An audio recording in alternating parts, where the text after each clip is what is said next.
Thursday. It is Thursday. I know that for sure now. All right. I was questioning myself for a couple seconds. All right. We were doing the first part. I want to say, yeah, most of chapter 5. Chapter 6, there's a little bit of chapter 5 left in tomorrow's story as well. But today is most of chapter 5. My week's been going all right. So, I think I should be able to keep going with this as long as school doesn't get, any different on me, any more difficult, any more work, so that I can, not have a mental stress breakout.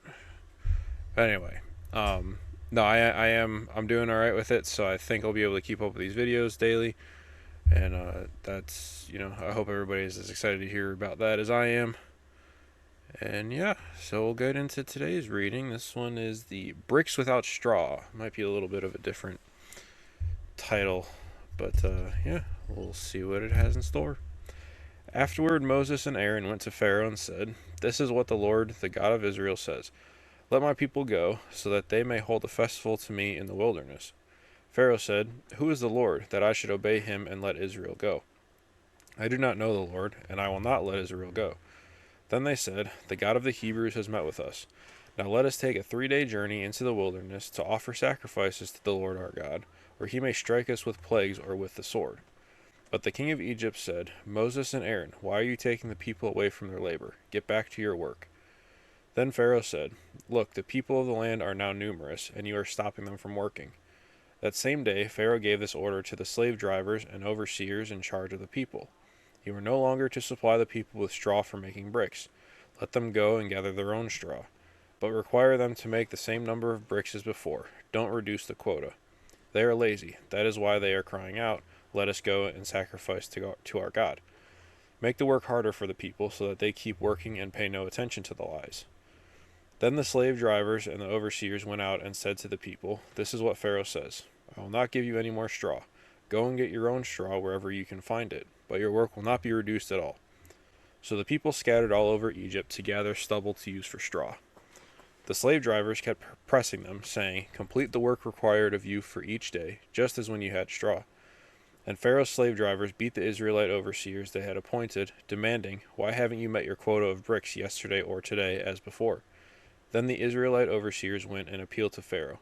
"Why have you treated your servants this way? Your servants are given no straw, yet we are told, 'Make bricks.' Your servants are being beaten, but the fault is with your own people." Pharaoh said, "Lazy, that's what you are, lazy. That is why you keep saying, 'Let us go and sacrifice to the Lord.' Now get back to work. You will not be given any straw, yet you must produce your full quota of bricks." The Israelite overseers realized they were in trouble when they were told, "You are not to reduce the number of bricks required of you for each day." When they left Pharaoh, they found Moses and Aaron waiting to meet them. And they said, "May the Lord look on you and judge you. You have made us obnoxious to Pharaoh and his officials, and have put a sword in their hand to kill us." Moses returned to the Lord and said, "Why, Lord, why have you brought trouble on this people? Is this why you sent me? Ever since I went to Pharaoh to speak in your name, he has brought trouble on this people, and you have not rescued your people at all." Did I go too far? Oh, whoops.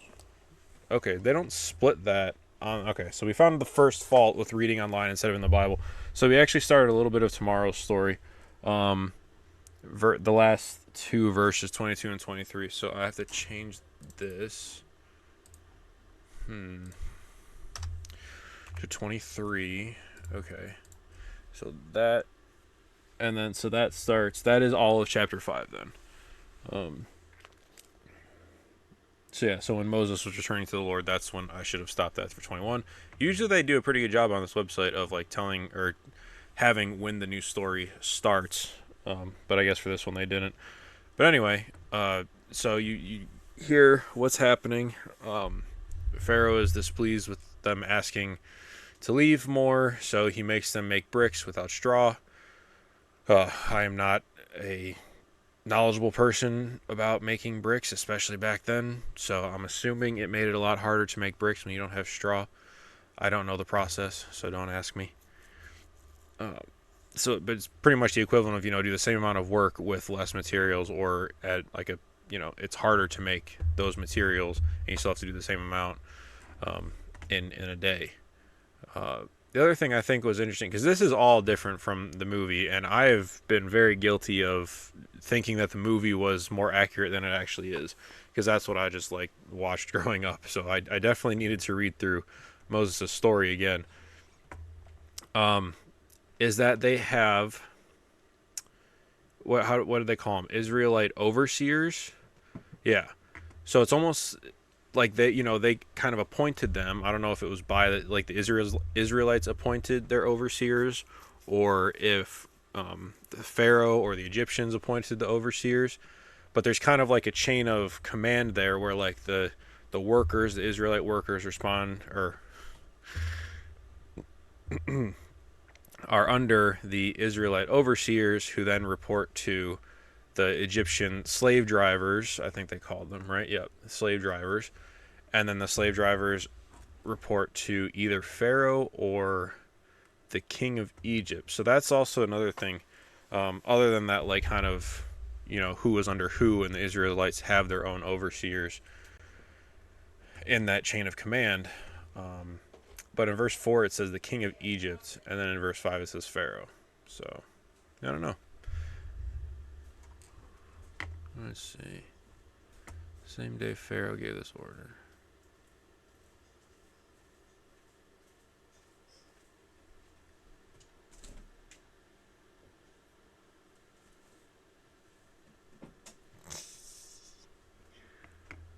I like to stare down my family when they come in during a recording.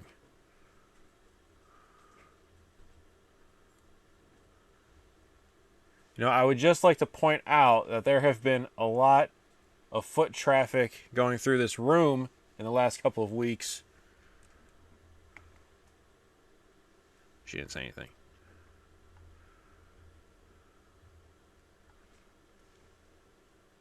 Because I was assuming King of Egypt meant the same thing as Pharaoh. Sorry, I'm still trying to figure it out. The wording is a little tricky.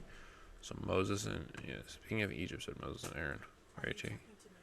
The people, yeah. Mom's gonna be Professor Snape tomorrow for Book Character Day. Oh boy. I gave her my wand and my advanced potions making book and everything. Huh. I even have his Patronus, but we don't know how she would carry it around. So she's borrowing your. The Scream hoodie. Yes, because the Gryffindor robe might not be. Fair enough. But yeah. Like, what can I wear? So she's like, "Is there an evil teacher? Is there a grumpy teacher?" Yeah, I don't know. That's probably the closest I would think of too. Yeah, we were talking about the headmistress in Matilda. That's like the dude that plays a girl that's all like grumpy, Miss Turnbull or whatever, and she's all angry or whatever. But she wears like a uniform, like a female version of like a pencil skirt with the army jacket looking thing and a belt and stuff. And I was like, I don't know, I haven't seen that stuff, but Snape. Yeah. Okay. Sorry about that delay. What was I saying? The king of. Okay, so verse 4, it says the king of Egypt said Moses and Aaron while you're talking, and then verse 5, then Pharaoh said. So it's almost like the king of Egypt is different than Pharaoh. Just the way that it's worded in this, but again, maybe that just might be this version of the Bible. Anyway, I'm putting too much into this. I probably added. Oh my goodness, I had way too much time. Sorry about the talking. But yeah, we'll see you guys tomorrow. Enjoy your Thursday.